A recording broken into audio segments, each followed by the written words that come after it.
Bienvenidos a este podcast Diálogos de Prevención. En este programa encontrarás una opinión formal y fundamentada en cuanto a la seguridad y salud del trabajador en las organizaciones. Tenemos la misión de charlar sobre el marco normativo y lo que realmente funciona para generar la llamada cultura de seguridad y salud en las empresas. Acompáñanos en este espacio, ponte cómodo y disfruta junto a nuestros coaches expertos de una amena conversación en pro del trabajo decente y la prevención. ¡Comenzamos!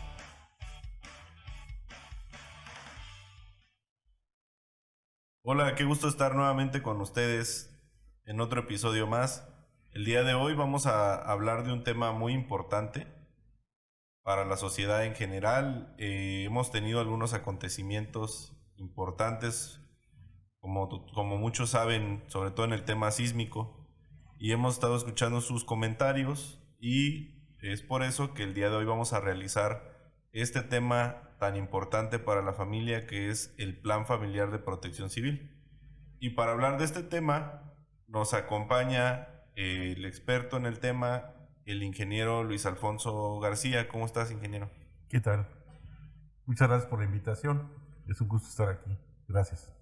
Muchas gracias. Que ya nos ha acompañado en otros episodios, pero bueno, hoy regresa justamente porque el tema así lo requiere. También nos acompaña, como ya es costumbre, mi compañero Antonio Acosta. ¿Cómo estás, Toñito? ¿Qué tal, Dani? Buenos días. Muy bien, emocionado por este capítulo y también por escuchar un poco, ¿verdad?, de la gran experiencia que tiene el ingeniero Luis Alfonso. Y también nos acompaña mi compañero, el licenciado Ángel. Es la primera vez que nos acompaña él en un episodio de Diálogos de Prevención. Bienvenido, Ángel, ¿cómo estás? Muchas gracias, muy bien, emocionado de poder compartir con la audiencia pues algo de lo que hemos estado trabajando, sobre todo en el área de capacitación. Va a ser un placer compartir también con ustedes el micrófono. Muchas gracias.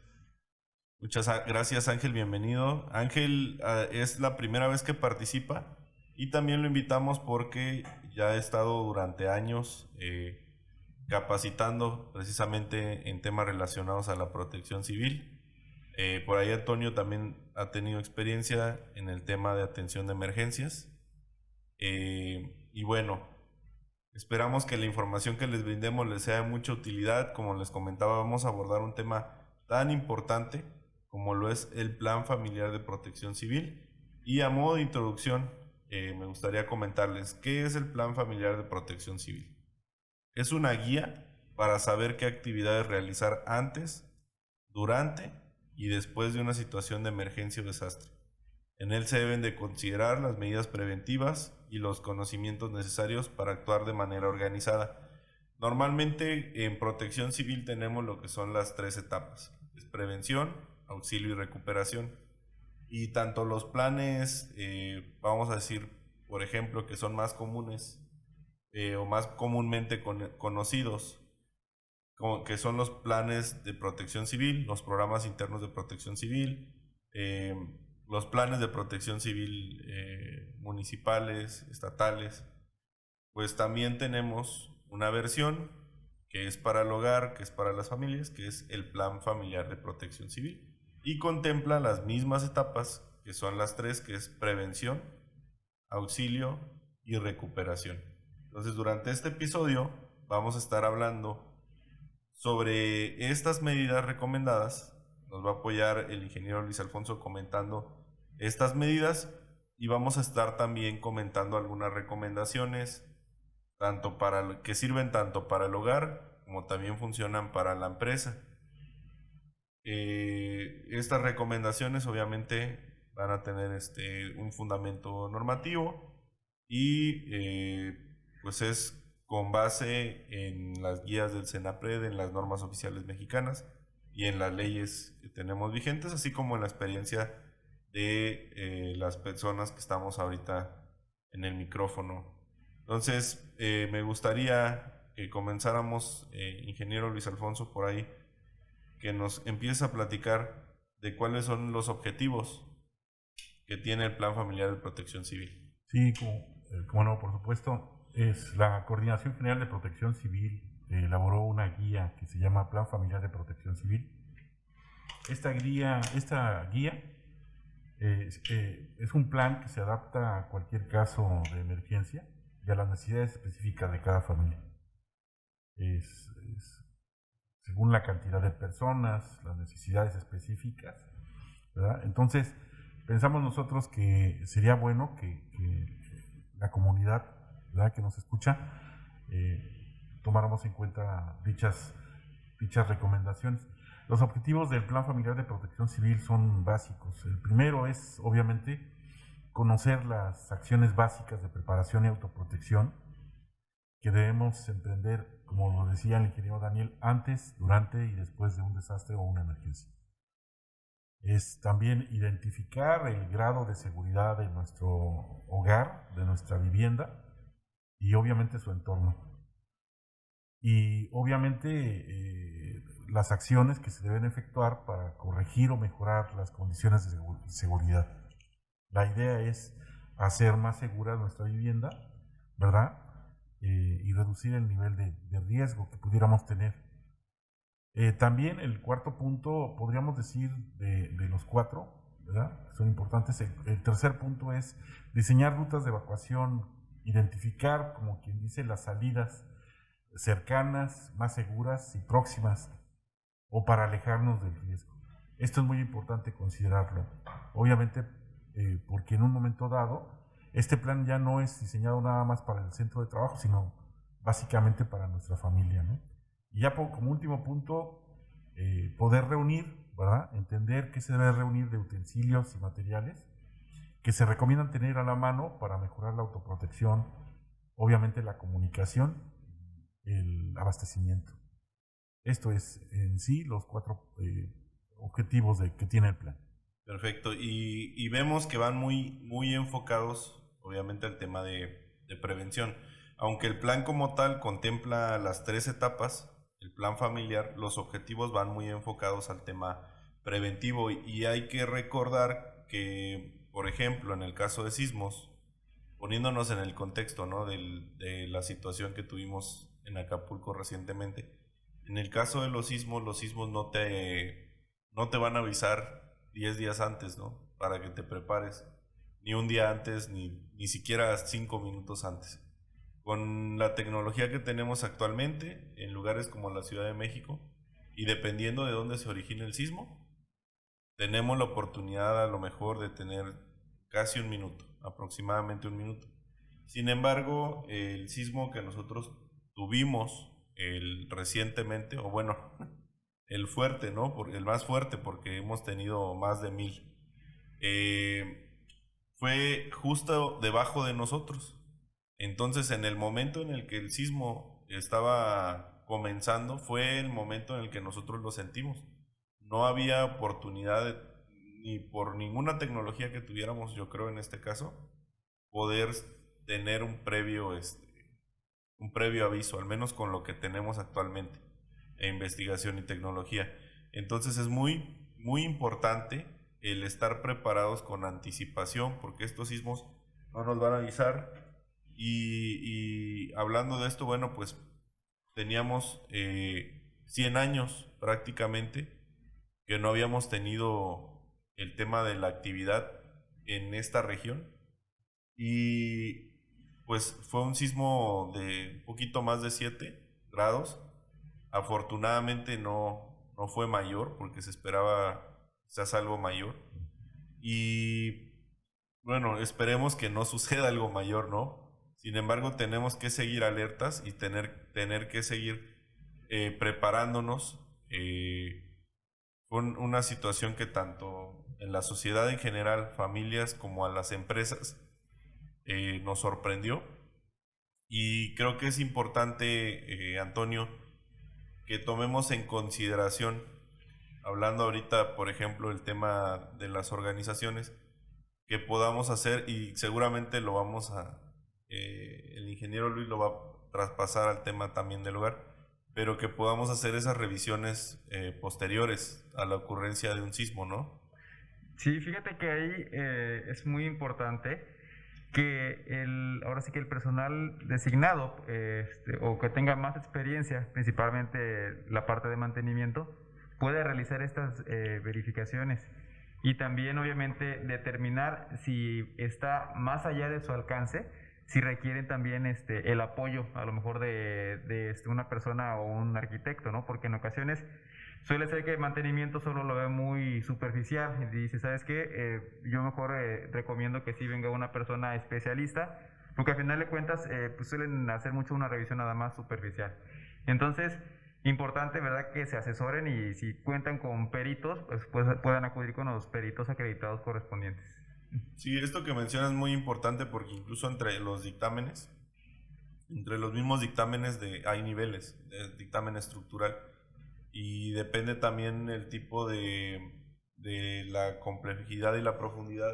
Si se hacen pruebas del concreto, por ejemplo, qué tipo de análisis se van a hacer para poder determinar que realmente la estructura, no solamente de forma visual, en ocasiones es necesario también hacer otros análisis para poder determinar su seguridad y que la gente esté segura de que puede permanecer en el inmueble. Y esta es una situación que seguramente se está presentando en nuestro municipio. Entonces, sí, la recomendación es invitar a un perito, hay que invitar al perito y que incluso él nos comente, porque lo primero que hacemos es una evaluación visual, que él nos comente si es necesario realizar un dictamen más avanzado, más a profundidad, en el caso de, pues solamente en los casos que así sea requerido, ¿no? Y esto nos va a ayudar mucho en el tema de la actuación, Ángel, porque ahora tenemos nosotros distintos protocolos que bien se pueden aplicar tanto en el hogar como en la empresa. Sin embargo, nuestros protocolos son distintos a los de Ciudad de México, por el tema justamente que tenemos el sismo debajo, ¿no? Sí, incluso en la propia localidad, en el municipio, en las delegaciones, en las colonias, los planes de acción deben de tener distintos atributos, distintas bondades, puesto que hay quienes viven frente al mar, hay quienes viven en una zona rocosa, montañosa, dentro de la misma comunidad. Entonces yo creo que tendríamos que poner en contexto para la audiencia. El día de hoy el objetivo de esta charla es hablar de las familias, la gente que no tiene acceso a esta información por la iniciativa privada o por las empresas, ¿qué van a hacer en caso de un evento de esta índole? Hablamos de sismo específicamente. Entonces me parece muy importante poner en contexto que este capítulo, por favor, ojalá se pueda compartir, porque estamos poniendo en la mesa acciones que las familias, insisto, la gente que más es vulnerable, pueda aprender cómo comportarse, como lo planteamos en un principio cuando empezamos a grabar, en el antes, durante y después de una emergencia. Si bien es cierto que este plan, ustedes coinciden conmigo, está enfocado a trabajarlo en la prevención, el plan es tan amplio que te dice qué hacer en el auxilio o en el durante la emergencia, e incluso te da indicios de qué hacer en la recuperación, ¿sí? Entonces, creo muy importante que, en primera, ponernos en contexto de decir, bueno, nos estamos saliendo un poco de hablar estrictamente de la empresa, porque entonces estaríamos hablando de un programa interno de protección civil quizás, o un plan de emergencia de evacuación. Este programa también le va a servir a los colaboradores de las empresas para enseñarle a sus familias cómo actuar, ¿no? En primera, yo quisiera proponer eso, ponernos en ese contexto, porque creo que esa información en especial es la que hay menos en el ambiente, en este ambiente de la protección civil. Hay más que hacer en la empresa, pero no hay tanto que hacer de manera formal, no hay tanta información de cómo comportarte en el hogar. Y es por eso que creo que podríamos darle por ahí. Digo, Daniel, me preguntabas tú cómo veía lo de alinear los planes, adecuarlos a las necesidades específicas de la localidad. Y entonces mi comentario termina así. Yo creo importante que lo aterricemos a la vivienda de cada persona que tiene la intención de hacer un plan. Y hablar de la vivienda es, insisto, si tú vives a la altura del mar, si vives cerca de un volcán, si vives en un barranco, si vives en un lugar plano, si vives en un valle, si vives en un bajo. Creo que cada quien tendría que analizar el entorno en el que está y asimismo pues responder ante esto con acciones lo más cercano a lo que puede ser profesional, ¿no? A nivel hogar. Ok, pues si gustas, ingeniero, vamos platicando de por dónde se comienza. La gente que quiere realizar, bueno, ahora que le estamos comentando, que vaya a querer realizar su plan familiar de protección civil en su hogar, ¿por dónde tendría que comenzar? Sí, el plan es muy sencillo, consta de 5 pasos, los cuales vamos a estar platicando en el transcurso de esta charla. El primero se dice detecta y reduce riesgos. El segundo, diseña rutas de evacuación. El tercero, toma la mejor decisión. El cuarto punto o el cuarto paso es realiza con tu familia ejercicios y simulacros. Y el quinto, ya al final, es organízate con tus vecinos. Estos son los 5 pasos básicos que cada uno de nosotros, cada familia debe de emprender. Y como ustedes bien lo dicen, en el primer paso, que es detecta y reduce riesgos, es, como lo estaba comentando Antonio, ahora trasladado al hogar, a la vivienda, es, tenemos que revisar, primero que nada, antes que todo, tenemos que revisar el estado que guarda la casa, las instalaciones, el mobiliario, la construcción. Esto es muy importante considerarlo porque desde el enfoque de prevención tenemos que asegurarnos de que nuestra casa, en el caso de una emergencia, incluso me atrevería a decir, porque así es ahora, en el caso de un sismo, no tengamos que salir corriendo, como en muchos de los casos lo hemos aprendido desde pequeños. Tenemos que cambiar la manera de pensar, pero para poderlo hacer, tenemos que asegurar que nuestra familia en el hogar sea seguro. Entonces, ¿qué tenemos que hacer primero? Buscar, como dice Antonio, el ingeniero Antonio, un DRO, ¿verdad? Una persona capacitada, certificada, un arquitecto, un ingeniero civil, que conozca nuestra vivienda, que vea nuestra vivienda y que nos diga si esta vivienda es segura, resiste, por ejemplo, en el caso de un sismo. Podemos también hacernos del apoyo de un maestro de obras, de un albañil.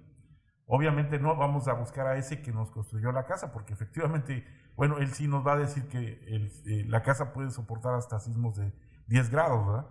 No. Vamos a buscar a una persona honorable, ¿verdad? Un maestro de obras, un albañil, si gustan así, pensarlo así, ¿verdad? Y vamos a preguntarle cómo está el estado de nuestra casa. Ya una vez teniendo eso, ¿verdad? Vamos a identificar de nuestra casa los objetos que puedan caer, los libreros, aquellos trofeos, cuadros, ¿no?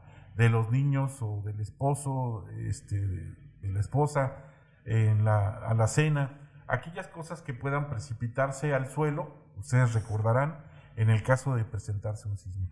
Esto nos va a ayudar, obviamente, a que en el momento de que se presente, en el caso particular del sismo, los objetos no se proyecten al piso. Esto es algo, es lo más importante que podríamos decir del primer paso, ¿no? Sí. Aquí, si me permites, Daniel, ingeniero, yo creo que aquí seguramente en base a su experiencia nos podrá sugerir algo. Hay mucha gente que ni siquiera tiene idea de, no nada más el alcance económico, no tiene idea de a quién recurrir para que le hagan un análisis de su vivienda. Y me atrevo a decir que es la mayoría de la gente en nuestro país, en México. ¿Hay algún método, alguna recomendación que tenga usted a su alcance que se pueda sugerir para este tipo de personas que no pueden contactar un DRO, que no tienen a la mano el maestro de obras, algo que se pueda hacer, o simplemente, pues a lo mejor nos limitamos a conseguirlo como el último recurso? aquí yo quiero hacer énfasis de que tiene que ser alguien que conozca de construcción, alguien que conozca o sepa de la resistencia de los materiales, ¿no? En muchos de los casos, a veces las viviendas son construidas por nosotros mismos. Eso es bueno, no hay problema, está permitido, no hay ningún inconveniente, pero sí para el tema de la seguridad tenemos que recurrir a alguien que sepa, ¿no? Y que sea, ya sea si no puede ser un DRO, un director de obra acreditado, ¿no? Autorizado, por lo menos un ingeniero civil, un arquitecto, y en caso dado, si no es posible por el tema económico, buscar a un maestro de obra, un albañil que le tengamos confianza, ¿no? Y que nos pueda identificar fácilmente, nos pueda decir más bien si es nuestra vivienda segura. Muchas Creo gracias.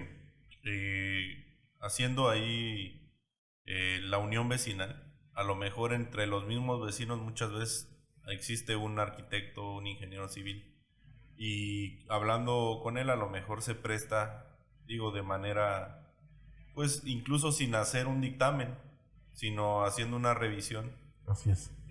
a hacer sus comentarios a la familia, ¿no?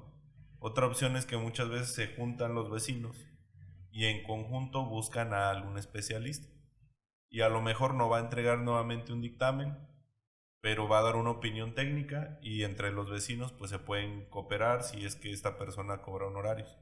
Otras opciones puede ser que en conjunto hagan la solicitud formal, quizás a Protección Civil, y posiblemente ellos estén dispuestos a enviarles algún evaluador.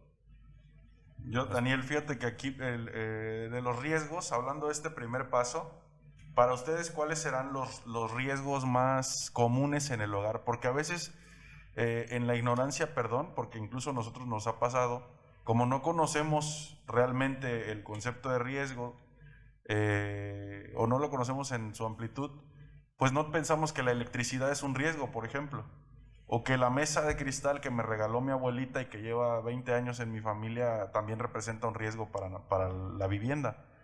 A ver, lo pongo en la mesa y ustedes, para ustedes, ¿cuáles serán los riesgos que tendríamos que apuntar en un listado para la gente que nos está escuchando? Bueno, primero que nada tendríamos que voltear a ver las sustancias químicas que manejamos en el hogar. Manejamos un ponche de sustancias químicas, ¿no? Clorados, neutros, en la industria así le llamamos, pero hay cloro, ¿no? Hay detergentes, hay sanitizantes, ¿no? Que por su composición química pueden generar un peligro, ¿no? Si no están almacenados correctamente, si no están bien identificados. Hay pintura, hay aguarrás, gasolina, ¿no? Que cuando no se encuentran en envases adecuados, ¿verdad? Y repito, porque es un tema de los casos de emergencia que tienen los bomberos todos los días, no están bien identificados, no están bien señalizados, y a veces son ingeridos por los bebés, ¿no? O por los niños. El de no tener estas sustancias químicas almacenadas y bien identificadas puede presentarse o genera un riesgo, ¿no? Fíjate, ahí adicional, que también entra con la parte de sustancias químicas, es la parte del gas LP, ¿no?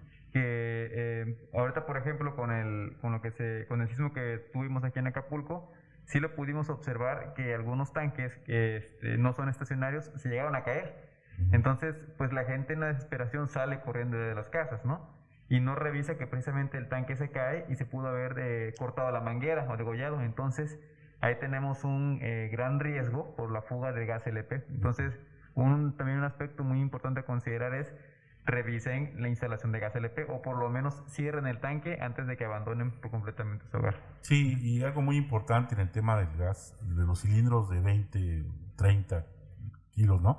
Es que tenemos que tenerlos en una base de sustentación, en una base, ya sean unos ladrillos, sea un pedazo de madera, ¿verdad? Pero que delimite el suelo raso con ellos. Y la otra cosa muy importante es que tiene que estar acordonados, debe estar asegurados, ¿no? Con cadena, con mecate, con algo que resista, pero deben de estar asegurados, ¿no?, a la pared, de tal manera que cuando haya un movimiento, ¿verdad?, estos tanques no se precipiten al suelo.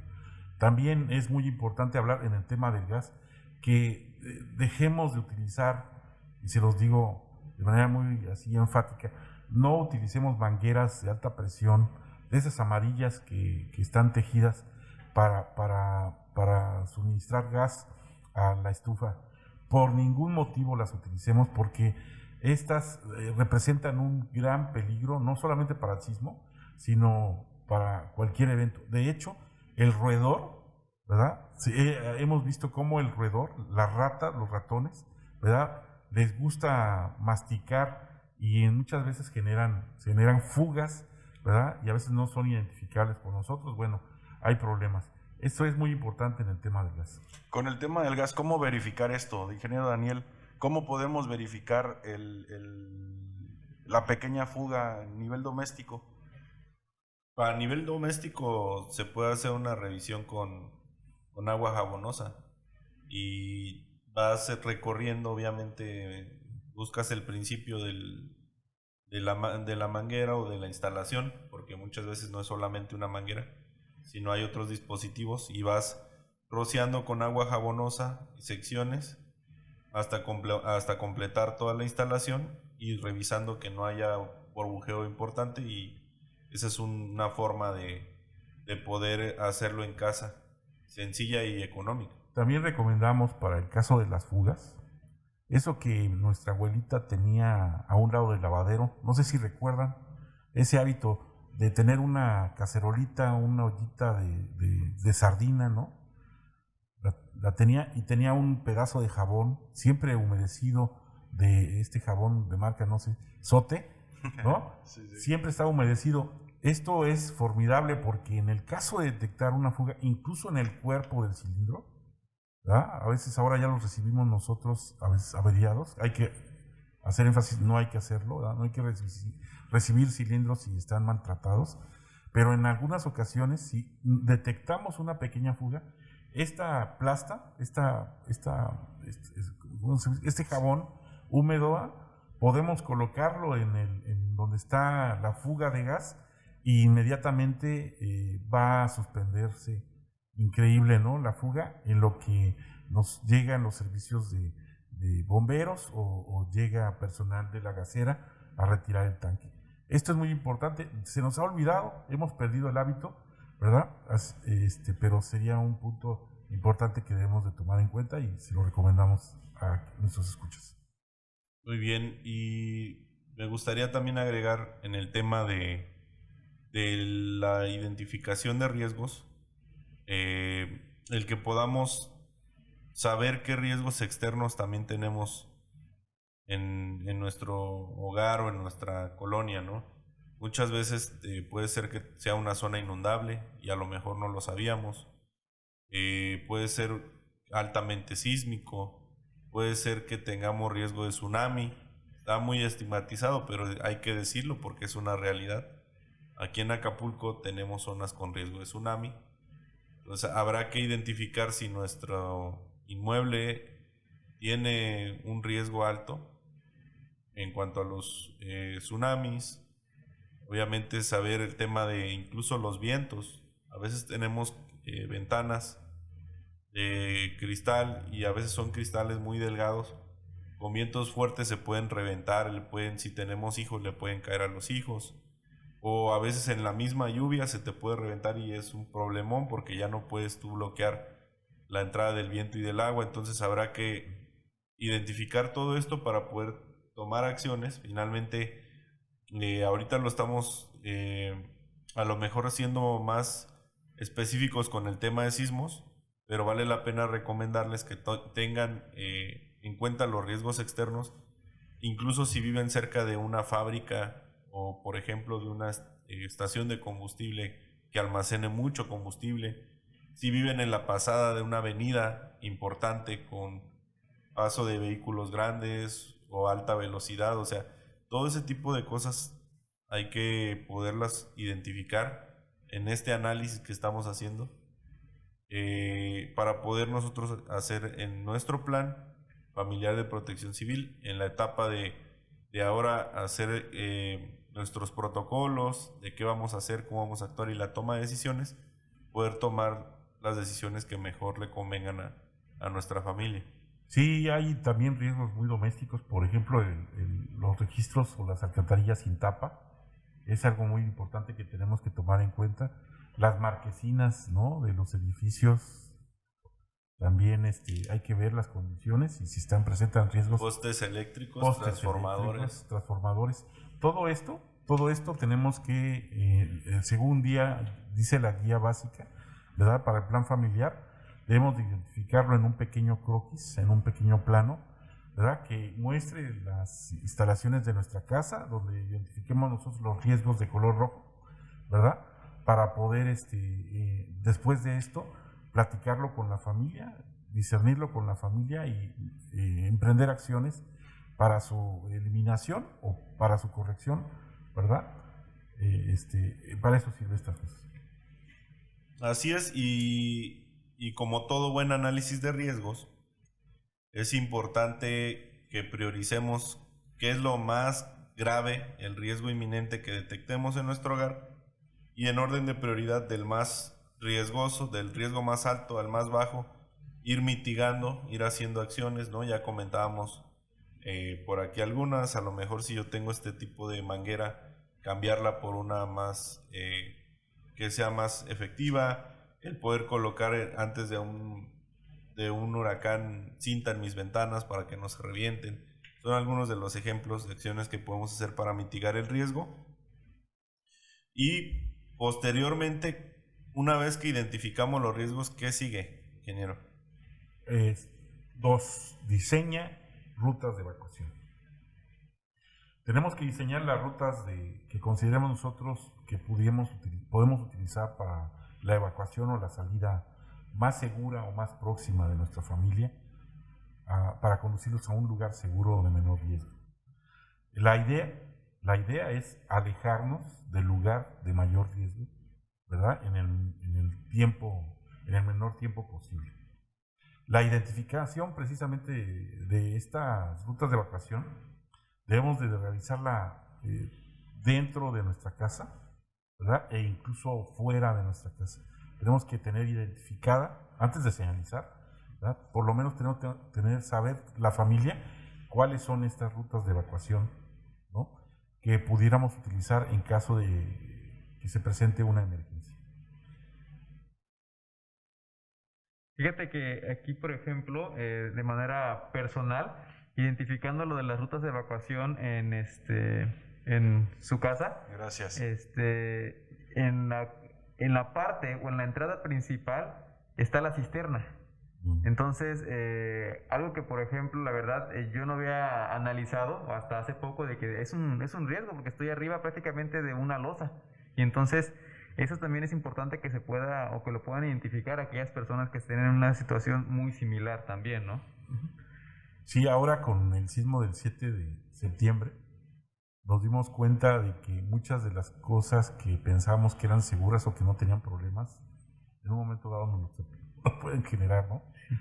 Aquí en el Plan Familiar de Protección Civil es muy importante que en ese croquis que nosotros previamente ya comentamos en el punto 1, tratemos de señalicemos de color verde las rutas de evacuación que estemos nosotros eligiendo con nuestra familia, para que precisamente lo plasmemos, ¿no?, en un documento, pero también enviemos un mensaje, ¿no?, a nuestro subconsciente de qué lugares no debemos de cruzar.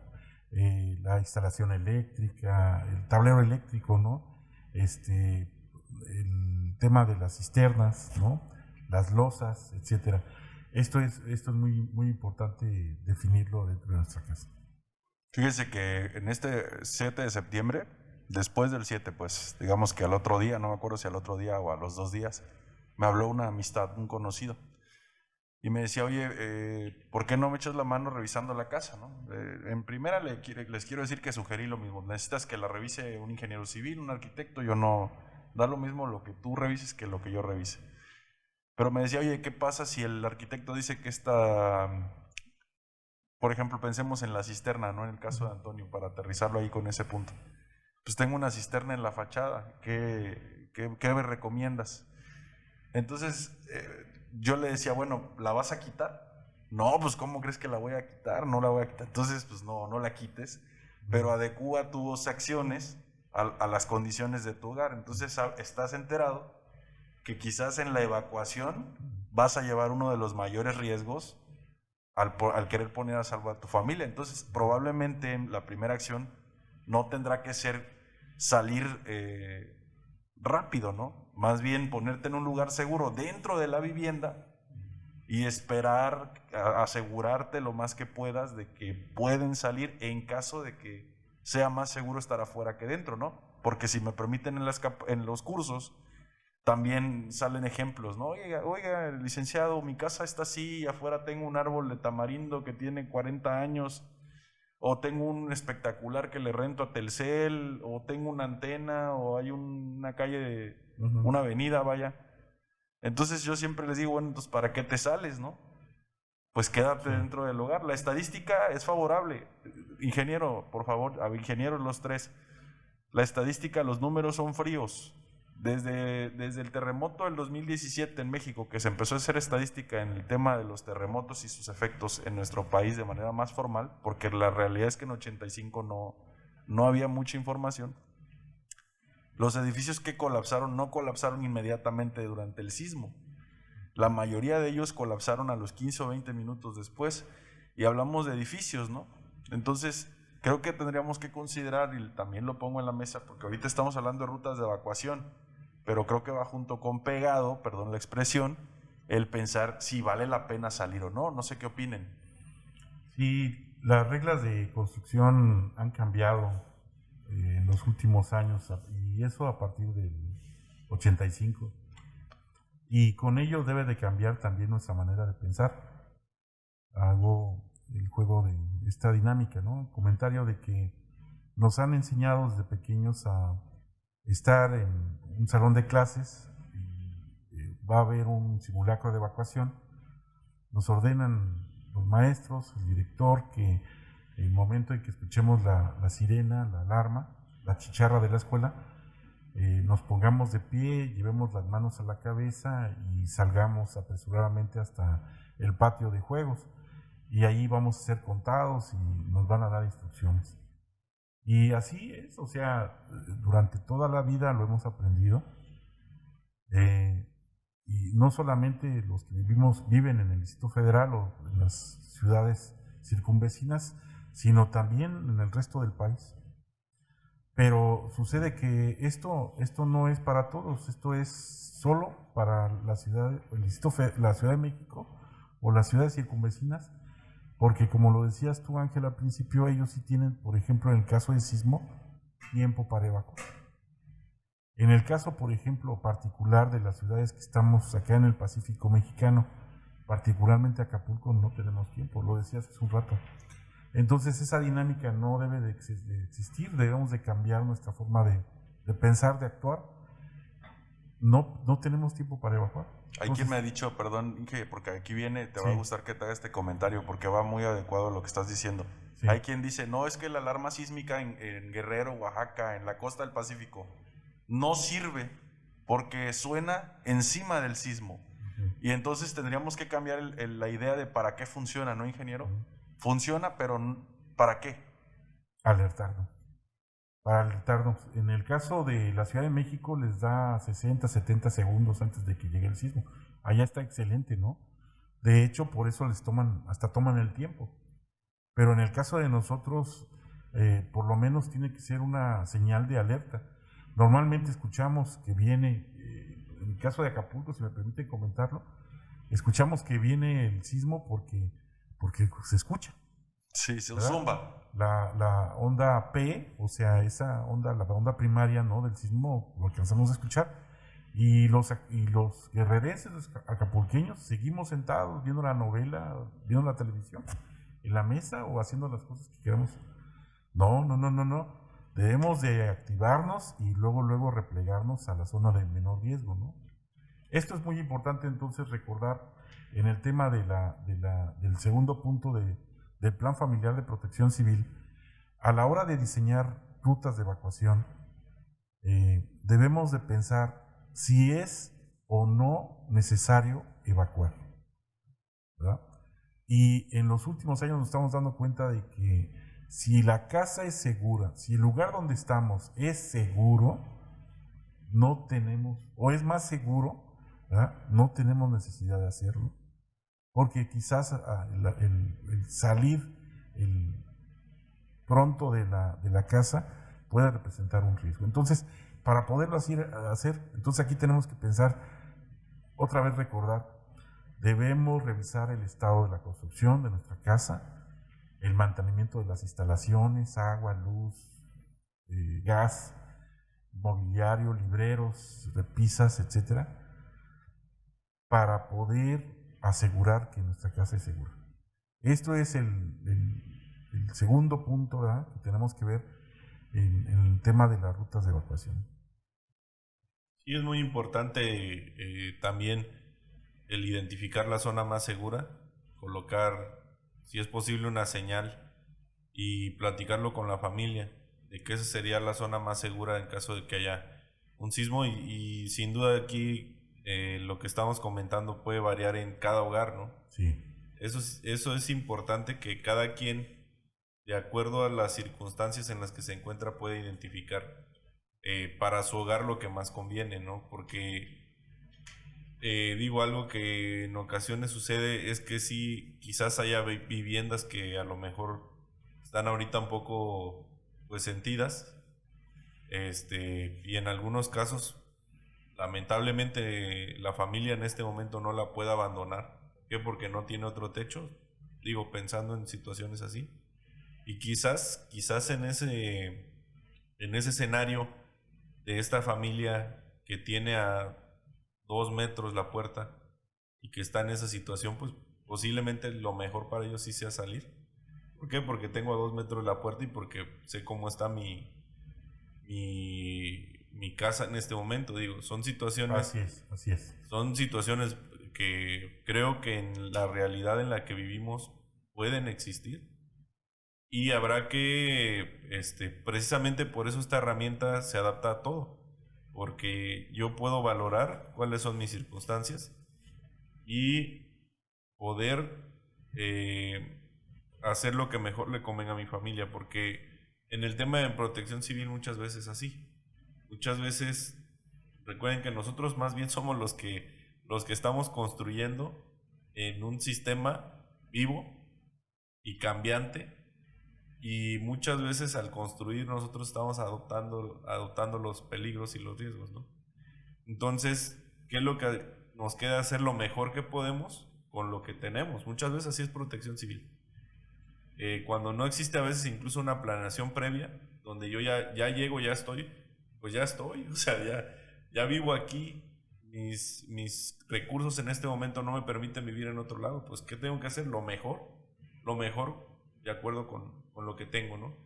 Entonces, hay que tomar en cuenta eso, y la invitación también será no colocar objetos que obstruyan las rutas de evacuación. Eso es muy común, ¿no?, que a veces hacemos, y estar haciendo estas revisiones, estos análisis, no solamente la primera vez. Podemos volverlos a hacer de manera periódica, porque como lo repito, estamos en un sistema y al ser un sistema cambia, está en constante cambio, ¿no? Y eso implica que yo en mi casa cree nuevos riesgos. Hasta si hago una remodelación puedo estar creando nuevos riesgos dentro de mi hogar, o que en mi entorno cambien también los riesgos, ¿no? Entonces es muy importante que estas evaluaciones las estemos haciendo de manera periódica. Fíjate, Dani, saliendo un poquito del tema, dejando la parte del hogar, recuerdan mucho cómo hacemos hincapié en las organizaciones también de que todos los objetos, por ejemplo, todos los racks o anaqueles, porque es importante sujetarlos a la pared. No sé si recuerdas, y creo que ahorita sale a la luz muchos que dicen, oye, ¿por qué se me rompieron, por ejemplo, establecimientos, las botellas, los vasos y demás? Es que los tienes en unos racks, en unos anaqueles, y nunca los sujetaste. Entonces el anaquel se vino con el movimiento, ¿no? Entonces, recordar esa parte, que si hay objetos o libreros o racks que tengan en casa o anaqueles, sujétenlos muy bien a la pared, porque de esta forma, ¿verdad? Lo estamos asegurando un poco. y eso va a disminuir la posibilidad de que pueda llegar a caer, que puede presentar hasta cierto punto un riesgo en caso de que alguien quiera salir, que un mueble o un librero pesado pueda llegarse a caer. Sí, sí, totalmente de acuerdo. Y recuerden que ahorita estamos hablando de sismos específicamente. Sin embargo, en nuestra casa no está exenta de incendios. A veces, en un acto más pequeño que un sismo, podemos tener accidentes graves. Un caso, un cristal grande, que a veces en algunas casas hay cristales muy grandes. Por ahí, lamentablemente, cuando yo trabajaba en la cancelería, llegué a saber de un bebito, se tropieza, se cae de cabeza, pega su cabecita en el cristal, lo rompe y le cae una sección grande de cristal y lo degolla. O sea, un acto, un descuido, no tener esa previsión, no haber hecho un análisis de saber, oye, tengo un bebé, este cristal es un peligro. Oye, tengo los contactos destapados y están muy abajo, mi bebé los puede alcanzar, ¿no? El no hacer esas revisiones nos puede afectar de otra forma, no necesariamente nada más con el sismo, ¿no? Un incendio, vuelvo a repetir, etcétera, etcétera. Entonces, sin duda es muy importante. Yo creo que eso nos llevaría al tercer paso, que estábamos en el segundo. ¿Nos podrías comentar, por favor, del tercer paso? Y de hecho, va junto con pegado, ¿no? Como dices. El tercer paso dice saber qué hacer para tomar la mejor decisión. Y esto sin duda es precisamente lo que estás comentando, el que debemos de prepararnos para tomar las mejores decisiones o que éstas sean las más adecuadas a fin de afrontar los desastres o los peligros, ¿no? Debemos investigar a qué amenazas estamos expuestos. Si nuestro hogar, el lugar donde vivimos, está expuesto a inundaciones, a ciclones tropicales, al deslizamiento de laderas, a incendios, a sismos e incluso tsunamis. ¿Cómo podemos hacerlo? Podemos hacernos llegar ir a las fuentes de información oficiales, a la autoridad municipal o estatal, ¿no? A las unidades municipales o estatales de protección civil. Ellos tienen una serie de información que nos va a ayudar. Podemos también recurrir a las páginas del CENAPRED, Centro Nacional de Prevención de Desastres, o podemos ingresar a estas páginas oficiales que tiene Protección Civil, CONAGUA, ¿no? En nuestros estados. Podemos investigar también el atlas de riesgo de nuestra entidad, de nuestro lugar donde habitamos. En fin, podemos encontrar en las redes sociales oficiales de la autoridad o información oficial legítima, ¿verdad?, que nos puede ayudar o nos puede orientar hoy en día a saber identificar esos riesgos a los cuales está expuesta nuestra colonia, nuestro barrio, nuestra comunidad. Ya no es de que tenemos que esperar a que venga la autoridad y nos diga, nos advierta, sino ya nosotros tenemos los recursos suficientes, las redes sociales, ¿no?, los medios electrónicos. Hoy en día nos facilitan ese tipo de investigación. Hay herramientas, ¿no?, electrónicas que nos dan a entender en muchos de los casos los riesgos a los cuales estamos expuestos. Este es el tercer punto, ¿no? Es uno de los más importantes. Podríamos decir que está en medio porque es el más importante. De ahí se desprende el poder decidir, como decías, ingeniero Daniel o Antonio, el poder identificar, ¿no?, saber bien identificar a cuáles peligros estamos expuestos. El poder actuar de manera preventiva, como lo decíamos al principio. Este plan es excelente porque de manera preventiva, antes de que presente el riesgo, no esperar a que tiemble o no esperar a que haya una inundación para poder decidir qué plan tenemos que hacer. Quisiera descartar la posibilidad de que la gente se informe mediante lo que le mandan por WhatsApp, la prima, la tía, el tío, el conocido. De repente me han llegado mensajes: oye, ¿crees que esto sea cierto? Y veo y se ve muy informal, se ve mal hecho, no trae ningún logotipo oficial de alguna, pues, corporación, instituto, o sea, absolutamente nada que se vea formal, vaya. Y eso, en lugar de informar correctamente, mal informa o desinforma, y con más contaminación de esa información en nuestra mente vamos a actuar de la peor manera en lugar de actuar de la manera correcta.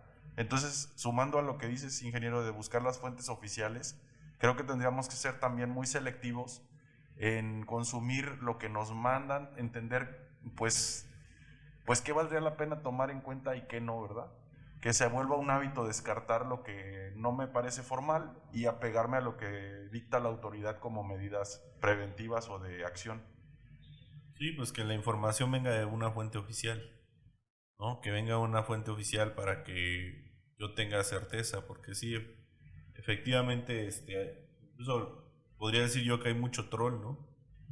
Así como les llaman los trolls, que se ponen a mandar mensajes para crear pánico o para burlarse, para hacer bromas, pues hasta en esas situaciones llega a suceder. Hay gente que lo hace.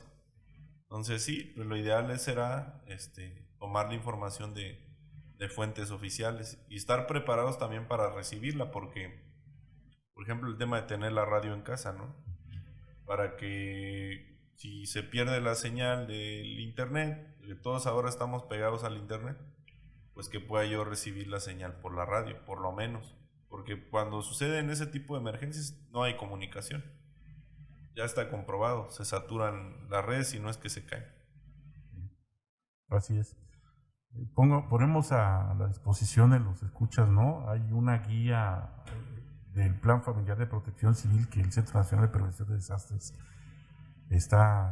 generó, ¿no? Está en electrónico, si gustan, para el que la necesite, para el que la requiera, la puede solicitar a nuestras redes, ¿no? Sí, que nos ponga un mensaje directo a cualquiera de nuestras redes oficiales y le hacemos llegar el archivo, ingeniero, con gusto. Muy bien, y con esto estaríamos pasando al cuarto paso, que es realizar ejercicios y simulacros, ¿no? Así es. Esta dinámica está padre. Estamos hablando de la parte preventiva, ¿no? Todo lo vamos a hacer de manera preventiva. Es que debemos de realizar periódicamente ejercicios y simulacros en el hogar. La idea es estar preparados siempre, ¿no? Es algo muy importante. ¿Por qué tenemos que hacer simulacros? Pues porque el simulacro, los seguristas que nos escuchan, quien nos escucha y conoce de ello, son ensayos, son dinámicas prácticas, ¿no? Acerca de cómo debe actuar una persona en caso de una emergencia, ¿no? Llámese por inundación, ciclón tropical, incendio, sismo, etc. Entonces, el poder realizarlo aporta diferentes ventajas, varias ventajas muy buenas. Por ejemplo, con ello vamos a poder comprobar anticipadamente las acciones de preparación que hemos emprendido, si nuestra familia lo va a poder hacer como lo habíamos diseñado. También va a permitir corregir aquellas acciones que no deben estar consideradas, o algunas condiciones inseguras. Y por supuesto va a fomentar nuestra cultura de autoprotección en nuestra familia. ¿Qué tan importante es que en los simulacros involucremos mucho a los niños pequeños, ¿no? Sí. Porque al final de cuentas, pues van creando esa conciencia, y entonces ya ellos, por default, en cualquier lugar donde estén, lo van a empezar a replicar. Y repito, porque pues es importante, porque al final de cuentas puede que por azares del destino le toque esté el niño, ¿verdad?, en la casa, a lo mejor no con el papá o con la mamá, a lo mejor con la persona que lo cuida, con la abuelita. Sí. Entonces creo yo que es muy importante que desde pequeños empecemos a crearles ese hábito a los más pequeños. Lo que comentas, Antonio, ingeniero, es algo muy importante. Agregaría yo que los adultos mayores también deben estar involucrados. Y si tenemos nosotros animales de compañía, no podemos dejarlos a un lado, ¿no? Esto nos va a permitir que efectivamente el plan, ¿no?, el simulacro de evacuación se preste más a la realidad de lo que deseamos, ¿no? Salvar todas las vidas. A veces dejamos al adulto mayor o al niño que no aporte, que no participe dentro de las actividades, y en el caso de una emergencia son los que a veces tenemos que controlar, ¿no? Tenemos que tomar en cuenta que para este simulacro tenemos que identificar una caja de herramientas, tenemos que hacernos llegar de un botiquín de primeros auxilios, con instructivo, por supuesto, y tenemos que acercar los víveres necesarios enlatados, ¿no?, para por lo menos 2 días, ¿no? Aquí tenemos que considerar dónde está el extintor, lo que decía el ingeniero Daniel, el radio con pilas. Yo le agregaría una lámpara con pilas, ¿no? Aquello que nos permita en un momento dado contar con él al presentarse verdaderamente una emergencia. La idea es adecuar, ¿no? Tropicalizar el simulacro a un evento que decíamos nosotros. Si decíamos un evento de inundación, un evento de sismo, ¿no? Lo podemos desarrollar, ¿verdad? Y nos va a permitir ver la capacidad de respuesta de cada uno de nuestros familiares. Una pregunta frecuente, ingeniero, cuando hablamos de estos temas en las organizaciones, es qué incluir en el programa interno en el botiquín de primeros auxilios. Entonces, aprovechando que tenemos un técnico en urgencias médicas aquí, quisiera ver, Antonio, si eres tan amable, ¿podemos hablar de qué contenido debe tener en el hogar un botiquín? Sí, mira, un punto importantísimo para los botiquines, como tú lo mencionas, es de primeros auxilios, no es un botiquín como tal médico. Entonces, lo primero que descarten es no coloquen medicinas, ¿no? Porque en ocasiones ya hemos llegado a ver que por los nervios la gente dice, oye, pues hay que darle una pastilla porque posteriormente al sismo o al incendio se sintió mal y tómala, ¿no? Entonces en lugar de ayudarla le estamos perjudicando. ¿Qué sí debemos de tener en un botiquín? Lo primero que recomendamos tener es toallas femeninas, con doble finalidad, obviamente. Esas toallas femeninas son muy buenas para la contención de hemorragias.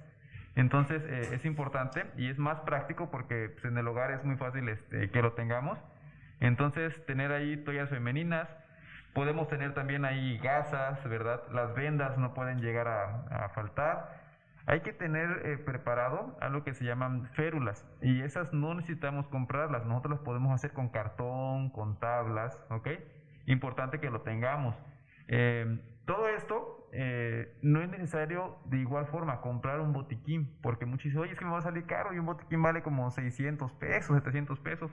Utilicen una mochila, pueden tener la mochila que a lo mejor el niño ya no la usó desde hace 2, 3 años, la equipamos, la adecuamos. Ok, ¿qué más les recomiendo tener? Toallas con las que utilizamos para secarnos, hay que tener toallas, una o dos botellitas con agua limpia por si se requiere hacer una limpieza de alguna herida, también jabón, el jabón que tengamos, puede ser el jabón que mencionamos hace rato, ¿verdad? Del jabonzote. Y parte de un equipo de protección personal, yo les recomiendo tener guantes, tengan su par de guantes. Esto es pensando en que si ustedes van a apoyar a una persona que no sea de su familia, puede que estemos en contacto con sangre o con algún fluido. Entonces yo les recomiendo tener también un par de guantes. Y ya adicional, si queremos agregar algún otro complemento, no hay ningún problema, pero por lo menos lo que mencionamos ahorita sería para tener un kit básico de primeros auxilios.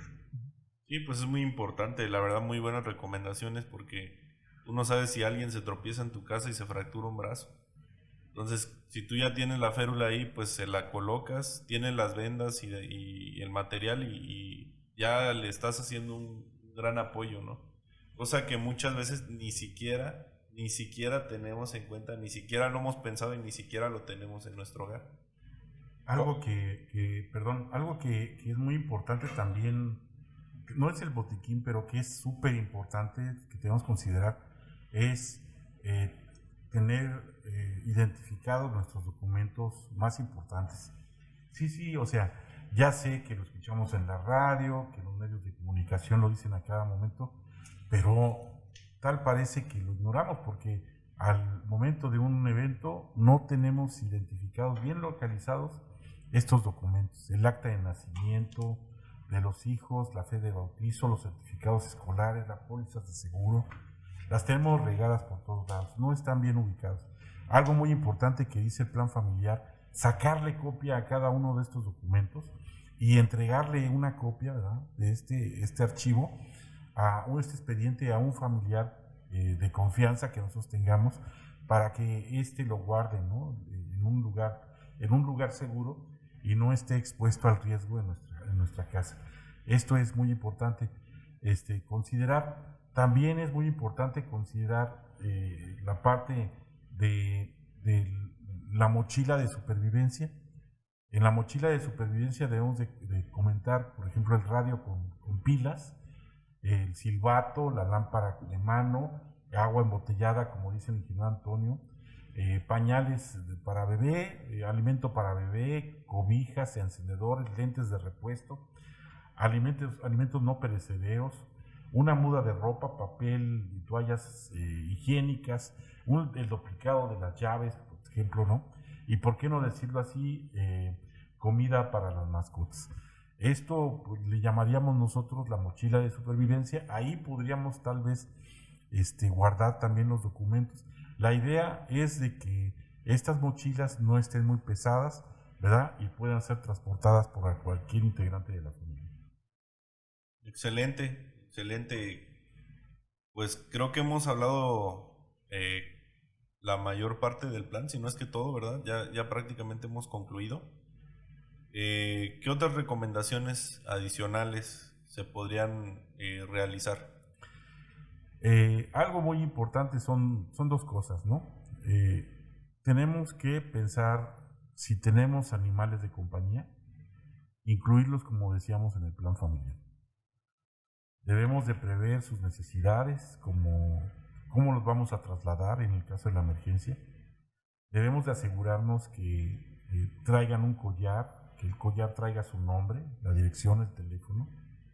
Y algo muy importante, nunca los debemos de dejar amarrados o fuera de la casa.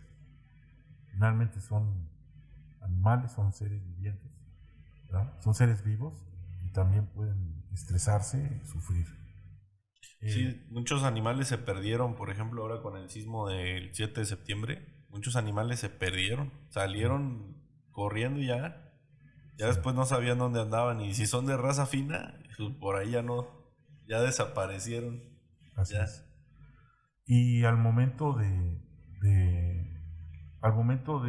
pensar en los refugios previamente identificados, o sea, si nuestro simulacro estamos pensando en acudir a un refugio temporal, recordemos que estamos en el caso de la pandemia.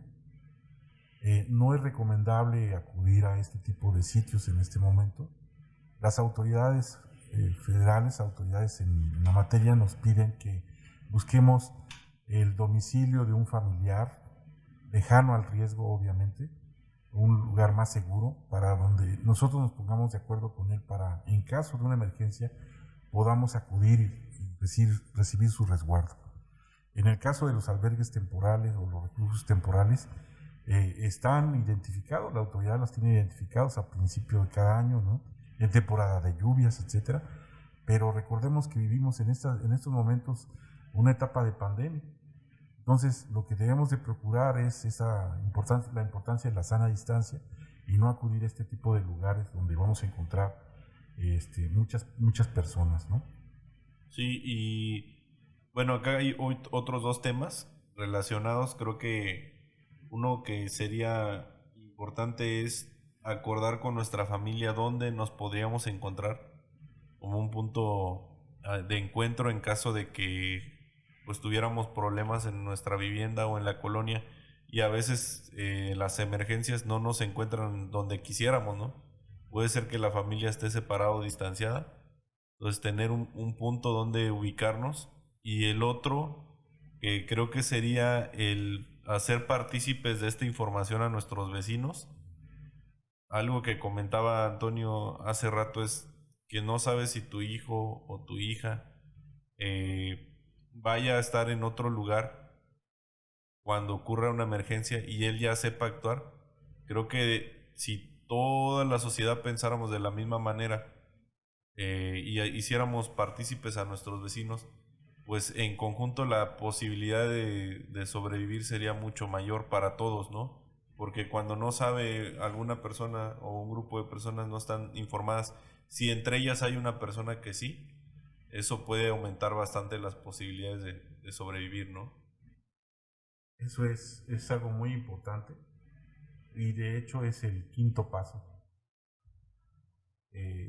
Organízate con tus vecinos.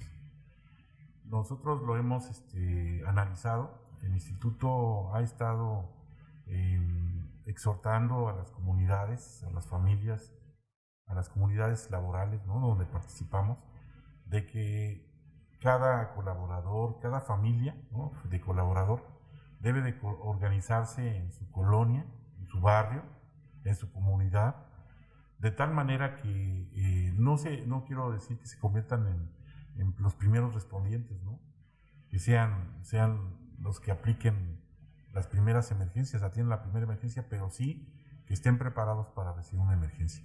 Hemos visto a lo largo de los años, en las experiencias que hemos vivido, que cuando las comunidades están organizadas, cuando los vecinos están organizados, a veces no esperan a que lleguen las autoridades, ellos mismos responden, ¿no? Y si lo saben, si están bien capacitados, responden de muy buena manera, ¿no? ¿Cómo ves esto, Tony? Ya en alguna ocasión, ingeniero, me tocó vivir alguna experiencia en una unidad aquí en Acapulco. ¿Qué diferencia se notó cuando esa unidad o esa comunidad allí estaba organizada y no estaban dependiendo de que llegara el gobierno a ayudarlos? Porque desafortunadamente muchas personas tienen esa idea, ¿no? De que no voy a hacer nada porque es obligación del gobierno venir y ayudarme. Entonces, puede que sí sea obligación, pero también sabemos que están saturados, ¿no? No son los únicos. Entonces puede que te apoyen a los 2, 3 meses. Y me queda muy en la mente esa imagen de esa comunidad donde pues hasta cierto punto rechazaban ayuda que les mandaban, ¿no? Porque ya lo tenían completo, dicen, no, ya no lo ocupo. Y todos se quedan, oye, pero pues ¿cómo no lo vas a ocupar? No, pues ya nos organizamos. Entonces, es muy importante, ¿verdad? Recordando ese tema, la organización. Que se organicen, se distribuyan y que obviamente pues la gente participe. Es importante que participe porque es un bien común.